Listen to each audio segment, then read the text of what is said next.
On the day of the engagement, my mother-in-law Lisa came down on me in front of my parents. James can't cook, Emma, you'll have to work a lot harder in the future. After all, when the man is out there doing the work, the woman has to do the housework well.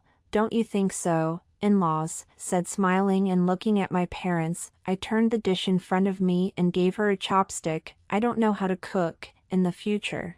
I have to work hard for you. Just make the meal for us before you leave work. And then come home to eat. I guess you don't love to eat with us. We won't force you. After all, you're used to being clean. She opened her mouth, just about to retort. I continued, that's why you had to buy a house in our neighborhood in the first place, isn't it, Mom? My mom cooperated with me, praising Lisa sentence by sentence, giving Lisa a high hat. Lisa was half unable to say a word, nor did she have a chance to interject. She was so angry that her eyes were on fire. But she couldn't afford to make a scene on a day like this. After all, before the engagement, she was the one who wanted to buy a house in the building next door to our neighborhood, ignoring the fact that we were getting married soon and needed a lot of money. Later I realized that she wanted to take the money she gave me for the bride price and buy her a house. This old woman, calculating quite loud. I'm not used to her problems. And the next day I took her to the sales office. When signing the contract for the house, I handed out my ID card. She looked at me with dismay and indescribable shock in her eyes. I explained to her as I gave the ID to the real estate consultant, Mom, I know you want to be closer to us, and when I buy you a house, I won't have the money to pay the bride price, so let's just put this house directly in my name and consider it a bride price. After saying that, I ignored her shouting and let James take her out of the sales office, just like that. The original $300,000 bride price money turned into a house worth $700,000, and she herself took in $200,000 for the house. At the end of a meal, I looked at Lisa's face, has been iron green beyond measure, feel that if she eats again, she is going to pinch people. After sending off Lisa, my mom held my arm and whispered, Lisa is not a good thing. You can be careful in the future. I smiled and said nothing. It's not certain who will be careful. After the days, I was busy preparing for the wedding. She returned home to pack things, temporarily also peace and quiet, but just 3 days before the wedding started, she made a mess again. The wedding is scheduled for November, although not particularly cold, but this season in the north has begun to wear sweaters to keep warm. Lisa actually chose a legless cheongsam, and even more outrageous is that she wants to wear it in the morning when we worship outdoors. The temperature is low in the morning when we receive the bride. And she is old bones in case she freezes for good. After much persuasion, she was willing to wear a flesh-colored stockings bottom. I thought things were so settled. Who knows? She turned the tables and asked me, what about my makeup artist? What time does he arrive? I wear at noon. Also have to go to choose a dress. You wear a wedding dress. Then I also have to wear a dress skirt or something. And when you go to toast, I also have to follow. I also have to ask for a piece of toast dress. The more I hear, the more outrageous. At the moment I hate cannot call the police to arrest her. Mental illness endangers society. How about a wedding dress for you to wear? A toasting dress for you to wear? You marry for me, forget it. She heard me say this. The tone of voice raised several degrees. Face expression hideous. Are you speaking human language? Huh, what do you mean I'll get married for you? You'll get retribution. What kind of mother marries her son? I gave her a sidelong glance. Yeah. And you know you're not speaking in human terms, so how can you say things like we're getting married and you'll have to wear a little dress? Disrespectful. Now she really went for the pinch. After resting for a while, she came over again on her high heels. Her face had lost the vicissitudes of a while ago, and when she looked closely, she even wore lipstick. Emma, I just went back and thought about it. You're right. I'll just wear this cheongsam on the line, but the makeup artist can't be less. Mom also wants to look pretty. Not to shame you guys, I secretly thought, this is a hard cannot come soft, but this person backbone, soft and hard to refuse. I took a deep breath. The tone of voice softened a lot, holding Lisa's hand. Mom, before we got married, bought you a house, James, and where there is still money, I did not ask to follow the makeup, ready to let my girlfriends to me casually put on the line. That's not going to work. If you're getting married, you have to look good.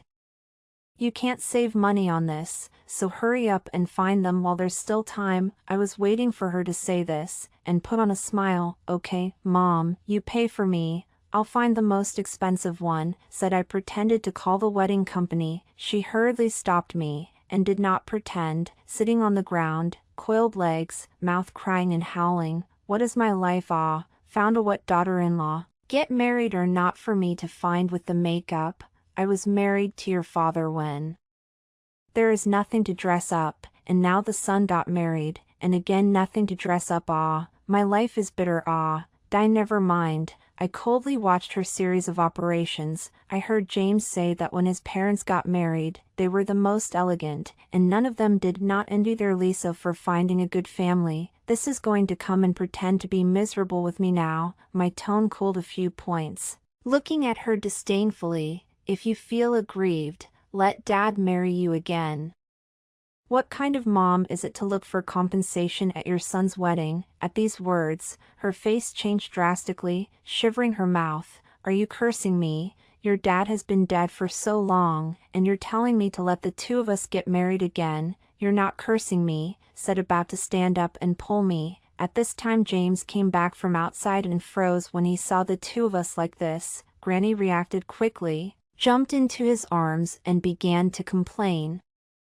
The more James said, the more ugly face. In the end, he stifled out a sentence. Mom, that is, my father died in a car accident, or else he would have been angry with you even now. How old are you? Can you be more mature? Granny's face changed, a burst of red and purple. In the middle of the day, she rushed over to the window, and the 60-year-old popped up at once. To the outside, she was ready to jump. Since you said the same thing about me, I'm going to your father. The moment James reached out to yank her free, she was gone. It was too late. Lisa had already fallen. James and I locked eyes and shrugged helplessly as I kicked him in the ass. Why don't you go check on your mom? He rubbed his temples distractedly. First floor, there's a couch down there. Can you fall? As expected, by the time we walked out, Lisa was already sitting squarely on the sofa, teary-eyed. I just want you to look pretty when you get married. Am I wrong? Tell me, with that. She began to tear James' clothes. I sucked in a breath of cold air, afraid that she would scratch James' face and cause him to make a fool of himself on his wedding day. In desperation I blurted out, big deal, when you get married, I'll get you a whole set then. As soon as the words left my mouth, I realized that I had overstated my case. Just as I was thinking of explaining, Lisa walked past us, humming shyly. I gave James a, "You're on your own," look, and he scratched his hair in annoyance. The more I thought about it, the funnier I realized that Lisa was still seeing someone else after all. My father-in-law passed away many years ago, and now they all talk about free love. I do not oppose Lisa to remarry, just. According to James, since the death of my father-in-law, Lisa began to fall in love. East one West one, I do not know by how many Mr. cheated. Last time, she followed the example of other young people to engage in online dating, and almost put her pension on the line. I don't know what kind of man she's looking for this time. If she is cheated, I shivered and got goosebumps thinking about it, looking at her wriggling back. I hurriedly chased after her, took her arm and tentatively asked, Mom, are you in love? She gathered the messy hair, some condescendingly spoke, You are not afraid that I will find a gentleman to add burden to you? I can tell you, people, old David himself has a factory, downtown villas, several sets, then stopped and looked me up and down. You do not presume that I will help you later, the old David said, after the marriage will take me to the ring to look at the love of the brain of Lisa. I laughed coldly. Have to, and then tour the world. She was deceived. I took a deep breath and spoke helplessly to James. Keep an eye on your mom. Don't get to the point where this mom of yours gives you the whole cheating stepdad back. He didn't think so. It's okay, my mom has to fall in love a dozen times a year. It won't last. I know my mother is like my son. I thought this twilight love would not last long, but I never thought I would see this legendary Mr. Rich at our wedding. I was going through the motions with James, Mom, Dad, and Lisa, who was standing on the stage looking around, and the MC called out to her many times. Just as I was about to get mad, she got off the stage with a pouty face and walked over to me on the arm of a Mediterranean haircut gentleman. In-laws, I'd like to introduce you. This is my partner. After all, it's James' big wedding today, so I decided let him come up on stage as Dad and introduce him to the guys. Mr. David was dressed in a suit, with dusty leather shoes on his feet, and at less than 5 feet 7 inches, there was no way he could be associated with the jaded Mr. Rich that Lisa spoke of. Hearing this, I just felt a slap on my face. Our wedding had become a place for old ladies to show their love. Before I could say anything, James whispers something back into the ear of the best man on the sidelines, and within a few minutes, the best man walks over holding a picture of my father-in-law and hands it to Lisa. Mom, since you don't want to go up on stage alone, go up there holding my dad's picture. Emma and I are young and won't feel bad luck. Don't worry. James looked at Lisa with a cold face, as if he had anticipated this play, and had even thought of what she would say next about bad luck and whatnot. The granny was so furious that her face turned red, and her dry finger pointed at James. You're treasonous. James, the man, was the least worried about any kind of kinship kidnapping. After all, when it came to kinship, there wasn't much between him and Lisa, a whole lot of it growing freely from a small place. Mom, if you don't think that's a good look, then don't go on stage. With that, he continued to greet the MC as he went along with the flow. Rehearsing, on the sidelines, Mr. David mumbled something in Lisa's ear, which she replaced with a smile. Your mother is very sensible for a new partner. I fell back on James' arm and whispered. The overhead light shone brightly on James' face, framing the side of his face even more handsomely, and he sneered, a hint of helplessness in his tone. Don't talk too soon. Sure enough, it was prophesied by him. After walking through the process with fear and trepidation, it came to the final part where they toasted to the stage together. Lisa rushed to the host's side with an arrow step, gripped down the microphone, and looked at the stage with a delicate expression. Welcome everyone to my son's wedding today, in this festive season.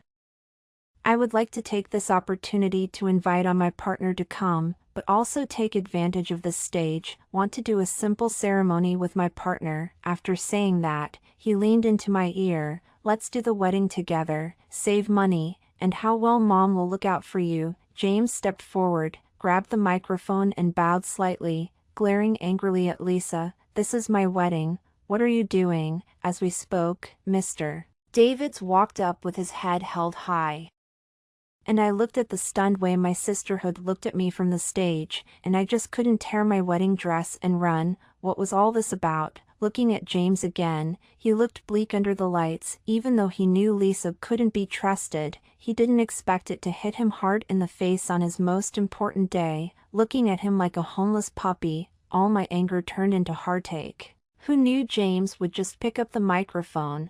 Thank you all for coming out today. Let's eat up.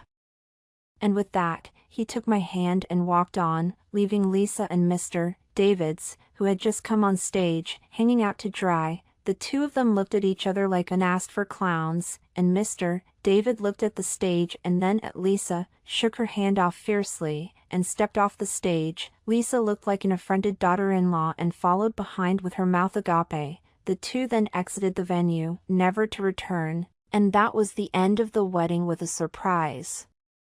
James and I dragged our tired bodies back home, and the moment we pushed open the door, Lisa was snuggled up in Mr. David's arms, sitting on my new couch, a scene that didn't bear looking at. All the resentment that had been building up all day spilled out in an instant, and I stepped forward and yanked her to her feet, my tone choked with emotion. How did you get a key to my house? Who let you come to my house? You get out. She pushed me away with a backhand. Your house. My son bought this house. And Mr. David sat on the sofa with his legs stretched out as if he were the man of the house. Dogs and arms. Don't think you're so great just because you found a gentleman with his body half buried, trying to do wrong in my house. This house is written in my name and James, so get out. James gently held me up as I nearly fell over from being so overly excited and looked at Lisa with a cold face. How did you get the keys to this house? Seeing her son's black face. Lisa then relented and sat down beside Mr. David's. I took it from your bag that day. What are you doing? Can't a mom enter your house? You, get out. James looked at Mr. David's with a cold face as he listened. Mr. David raised his eyelids and arrogantly pulled a carton of cigarettes out of his pocket, lit it up and exhaled the smoke as he looked at James. What can I do if I don't go out? James looked at him with scarlet eyes. His raised hand was stopped by me. Calm down.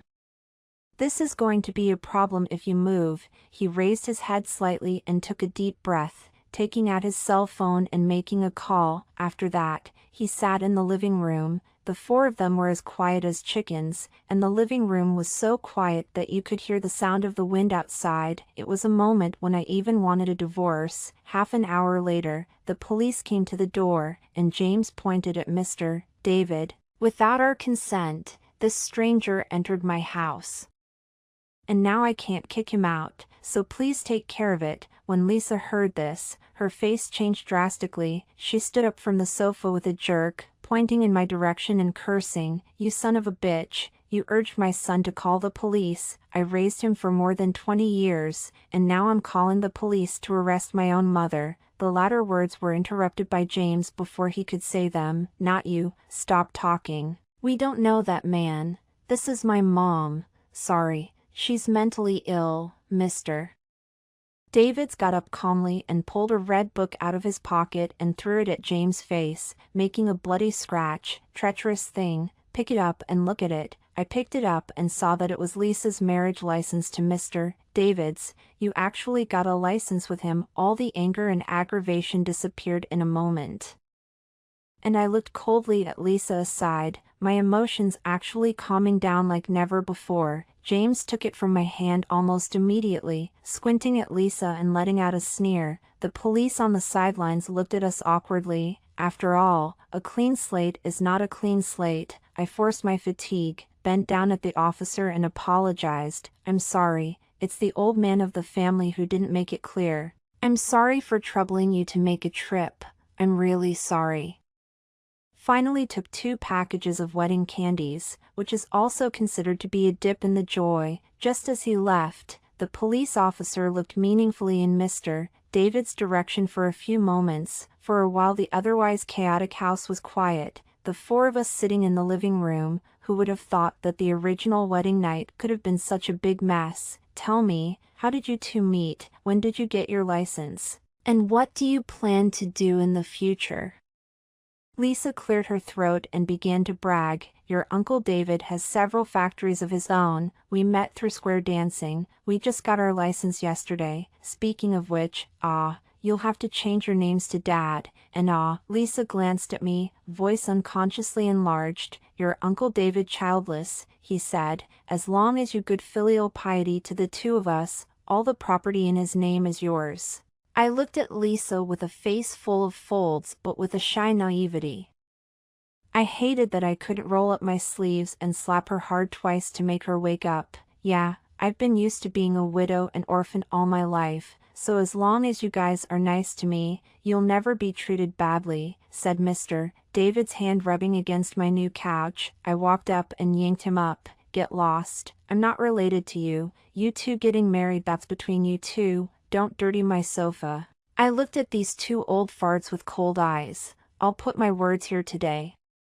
I'll go begging in the future, but I won't ask for money from you 2. Don't piss me off. Don't say a stepfather-in-law, even if it's your own Lisa. I won't give you any face. Now get lost. Saying that, I went back to my room with a big stride. Looking at the red bed sheets my mom had put on in the bedroom, I felt extraordinarily ironic. Outside was the sound of Lisa crying. Nothing more than having raised a son and now actually being homeless or something like that.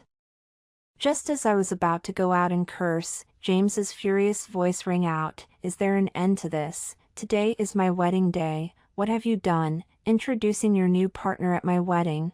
What do you think about your son having a wedding on the same day as his mom? Have you thought about what my in-laws will think of me? Have you thought about what my wife's family will say behind my back? You are so selfish. Get out." A few minutes later, the living room fell silent. Through a door, I could almost hear James gasping for air and sobbing slightly. Halfway through he pushed the bedroom door open and walked in. The great darkness wrapped around him, and spoke in a nasal voice. "If you find this marriage unacceptable, I'll accept a divorce. I didn't think my mom would be so outrageous as to give you the garage. I'm sorry." I got up. The streetlight outside shone in, and from a distance, James looked like a homeless stray. Remembering that he'd said unreliable more than once.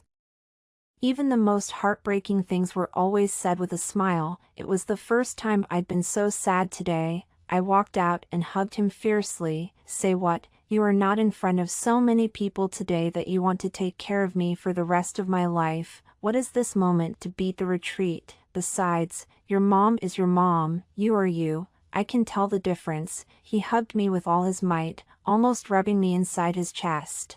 I patted his back and whispered reassuringly, "Get some rest.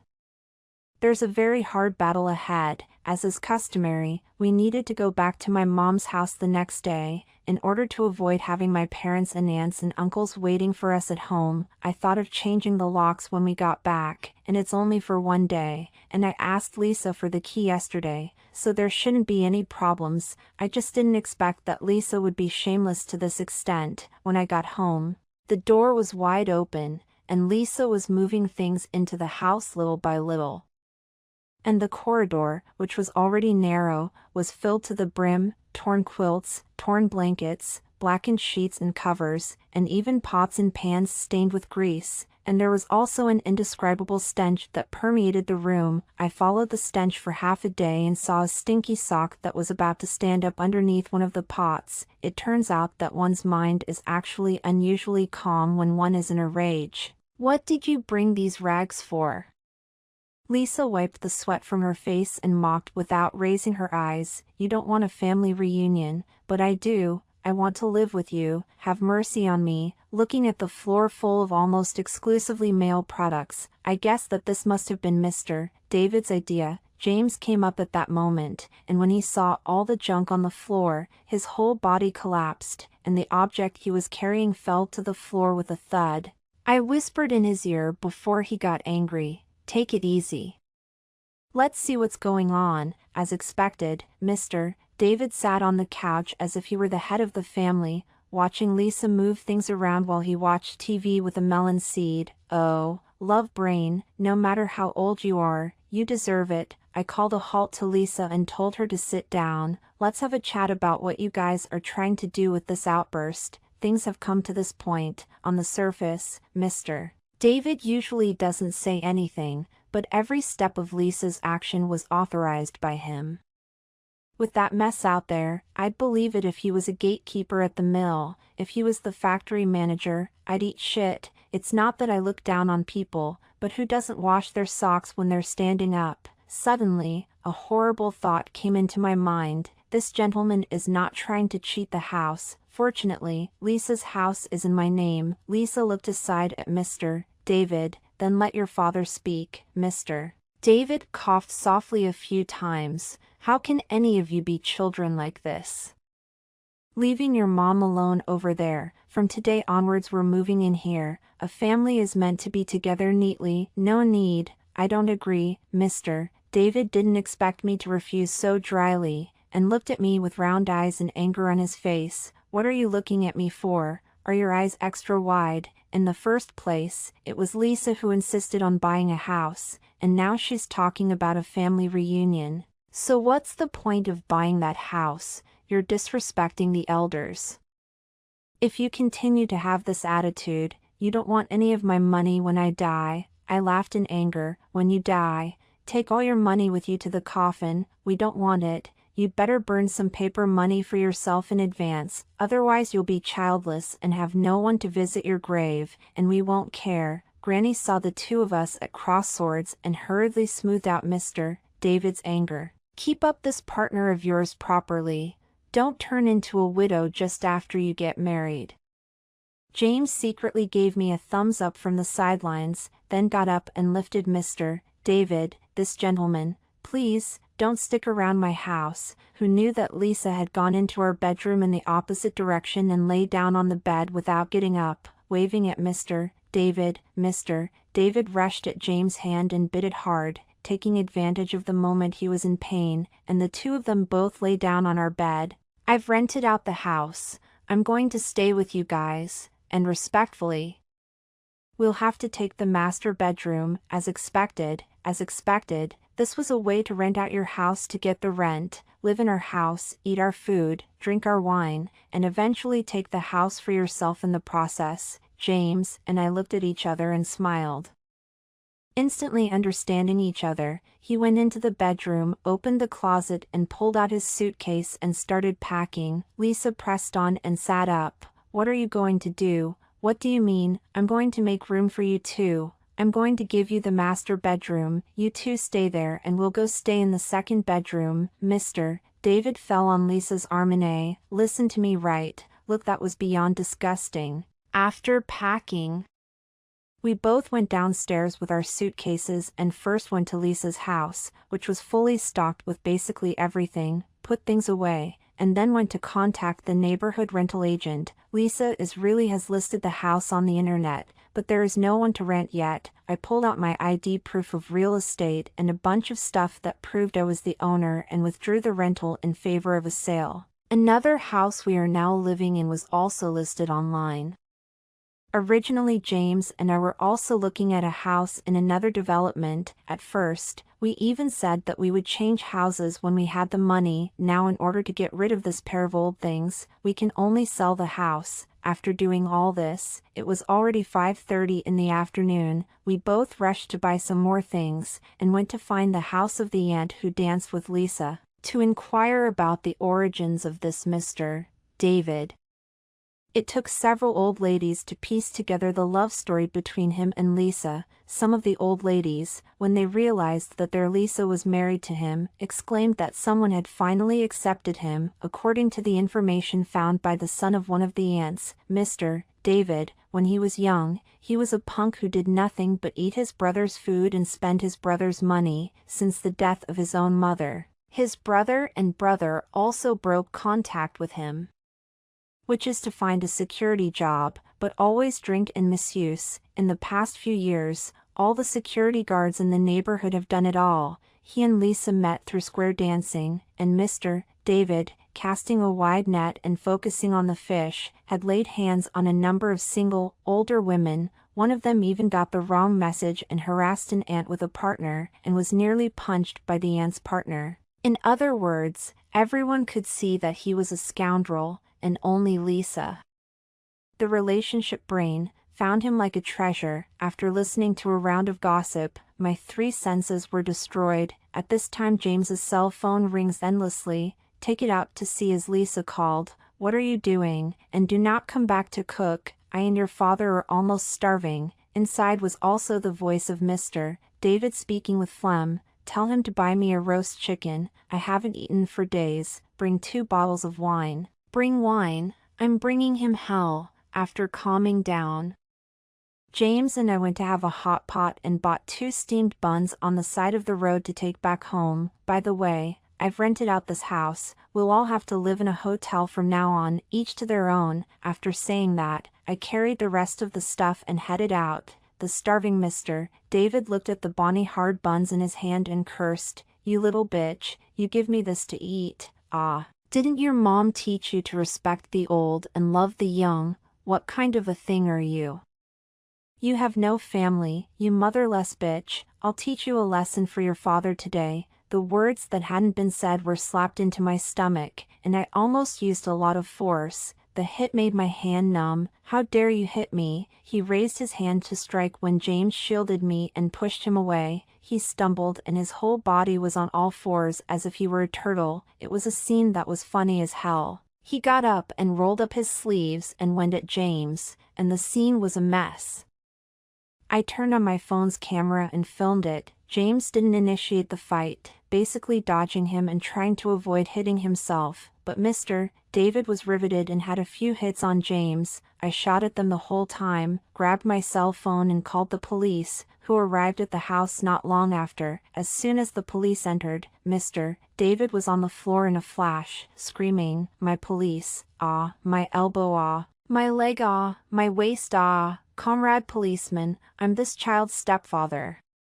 Just because I don't give him money, he's going to beat me, you hurry up and take him away." The policeman looked around at the four of us. "It's your family again." I handed over the video in my hand, which was clearly recorded. Mr. David didn't get beaten up. Instead, James took several hard hits. After watching it, the policeman asked, "What are you going to do about it?" "Criminal detention, pay for the damages. You can't just beat my husband up for nothing." When the policeman was about to open his mouth, Lisa jumped out with a wail. "No, no, comrade policeman, it was my son who hit his father first, not his father who started the fight. Besides, what's wrong with being an old man and hitting his son a few times? My son hit him first." James looked at Lisa with wide eyes and an incredulous face. "Do you know what you're saying? I'm your own son?" Lisa snorted coldly, her expression grim as her voice shrilled. "What happened to the son?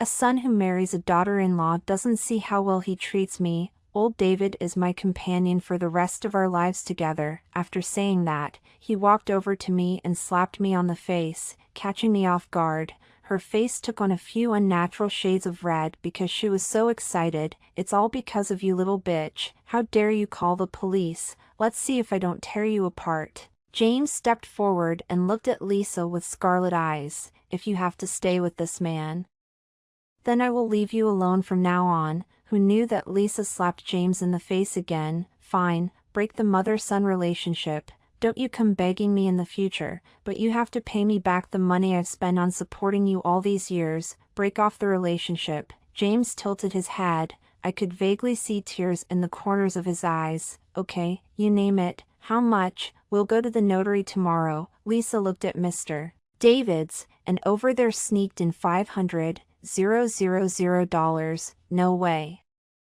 "If you want $500,000, then don't break the relationship, just make a scene. I'll see who can wear out who. We are young and not afraid of anger." I also disregarded the image of shouting up. The glass shone out of the cloak. "Hair is crazy like me. $100,000. Okay, we go to do notarization tomorrow." "No, just pull down." I threw Lisa's trash out the door. "Get out of here." "Okay. $100,000 is fine. When to pay?" At this time Mr. David, who was playing dead on the side, spoke up. "What does it have to do with you? One more word and I'll send you to jail." James barked as if he were a maddened lion. The policemen on the side looked at each other with a symbolic warning. Then he looked coldly at Lisa. "Go to the notary's office first thing tomorrow morning. I'll bring the money, and we'll sever our relationship. Take your mister and get the hell out of my house, now immediately and right away." Lisa took Mr. David's arm and walked out swaying. James and I had nearly emptied our house to get married and had borrowed more from my mom overnight. Lying on the bed, James leaned his head into my arms. "I don't know why, but I'm suddenly relaxing a little bit, and you're telling me I'm not too much of a piece of work. She's done too many of these things over the years, and it's not the first time she's had to cut me off. I hope she doesn't back out tomorrow and leave me alone." Early in the morning James and I took the money to the notary's place, and Lisa and Mr. David's arrived later, so the formalities went well. When we left that door, Lisa didn't even look back before she left with Mr. David. James looked deep into their backs. "I hope she doesn't regret it." Within a few days of getting that money, Lisa packed up her things and went on a trip with Mr. David, using her circle of friends as a live stream. Hating to post 50 a day, we also took advantage of her absence to offload the house, making $20,000 US in one flip. I purposely took a few days off work to stay home to accompany James to go to his father-in-law's grave. I stood at a distance. He knelt in front of the grave, pouring wine. I do not know what the father and son of the two gods and souls exchanged to speak. When we left the cemetery, James was in a much better mood than before, relaxing like never before.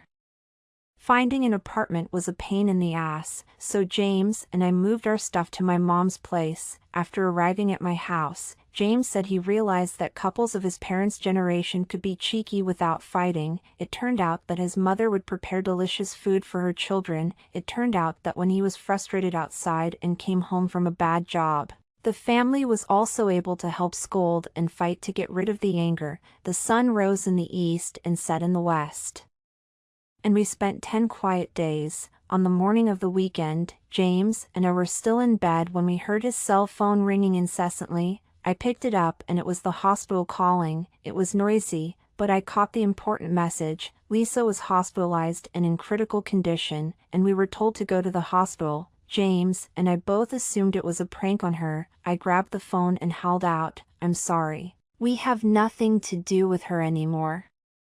And don't pull any more of these boring tricks. Even if we die, we have nothing to do with us." With that, I hung up the phone and turned it off in the process. While eating breakfast, my cell phone rang again, and I picked up the same girl from earlier. Without waiting for me to say anything, the other person interrupted me first, and when I double-checked that Lisa was really in the hospital, James and I rushed over there without even finishing our meal.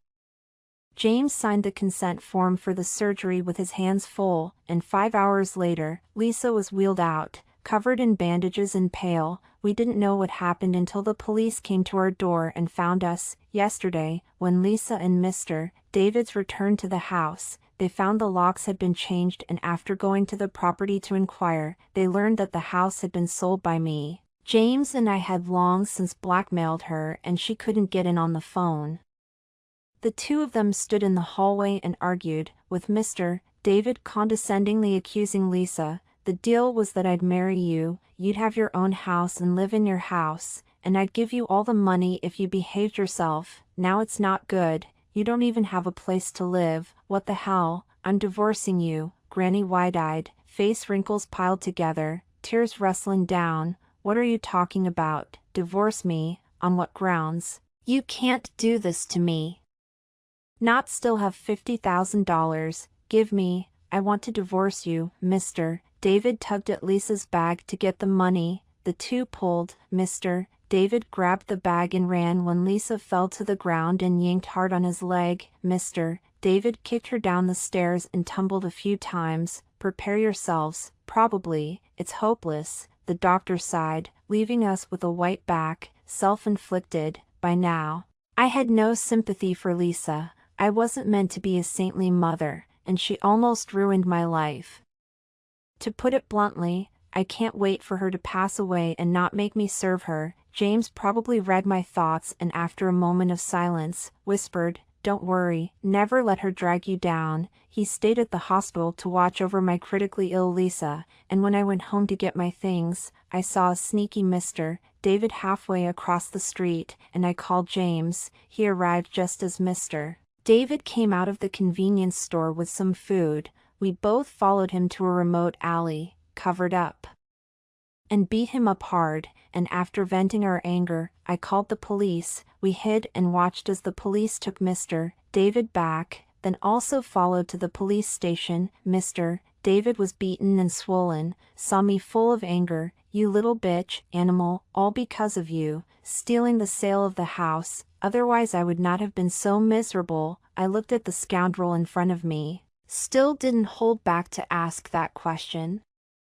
"How did you get off when you pushed your Lisa down the stairs at that time? That old hag. Still really think there is any true love? If it wasn't for her saying how much money she has and how many houses she has, I wouldn't even look at her. Originally thought to get married, sell the house, then end her. I didn't expect to meet such a heartless daughter-in-law like you and such a son of a bitch like him. You too will get what's coming to you. You too will die sooner or later." Adulterers and adulteresses. At the end of the day, the police escorted him back, and a jail sentence was a certainty. That night, Lisa died in the ICU, and before she died, James was by her side, and she was still murmuring, "Old David, you can't get a divorce." James' face, originally sad look, immediately changed. Such a mother is really not worth it. After cremation, James buried her in the cemetery, not buried with his father-in-law, until her death. Lisa did not know that in fact, Mr. David in the first place to see has always been the money in her hands. As the sun sank, James and I walked home. The future was promising, and like we said when we got married, the days would get better. James extra, for as long as I can remember, our family has been in a constant state of strife. Dad would come home from a day's work, grimy, and get nothing but taunts from Mom. The family is from the countryside, but Mom's natural sense of superiority makes her look down on Dad, thinking that he is short, not handsome, not very good at talking, and honestly only work. But she never reflected on the fact that the peaceful days she spent at home watching TV and humming songs and chatting with the neighbors were the result of Dad's hard work on the construction site. Later, Dad followed his uncle into the city to work and arranged a job for Mom. Her life became richer, and after work she went to play mahjong, go shopping, and spend money. It was always just Dad and me at home, but I felt good and quiet without her. She would only dislike me and Dad at home. Look at the way you two eat, not worthy of father and son, a look of no talent. Look at the other next door, people will make money, and you James, what's the use of studying well, nerd, with a look of no talent. In her world, as long as she was happy, it was enough, no one else mattered. When her dad died, she didn't shed a single tear and looked at the huge compensation with joy. Calculating what to do with the money, I thought all parents were like that. It wasn't until I went to Emma's house that I realized it was possible to stay in bed on weekend mornings, to be pampered when things went wrong, to be comforted when you were down. Parents were allowed to get along and there was love between them. The day my mom went into the hospital, I looked at her lying on the ICU bed, suddenly felt incomparable strangeness, obviously mother and child for 30 years. But even do not know what each other like. Mom, I'm sending you on your last journey. You want to get rid of my dad all your life. I took the initiative to separate you two. Don't meet in your next life. I'll live a good life, and I hope you do the same down there. With that said, I bowed deeply and looked at Emma, who was waiting for me not far away. The sun was setting and a new life was about to begin. That's all I have to share for today's story. If you enjoyed this video, please give me a like.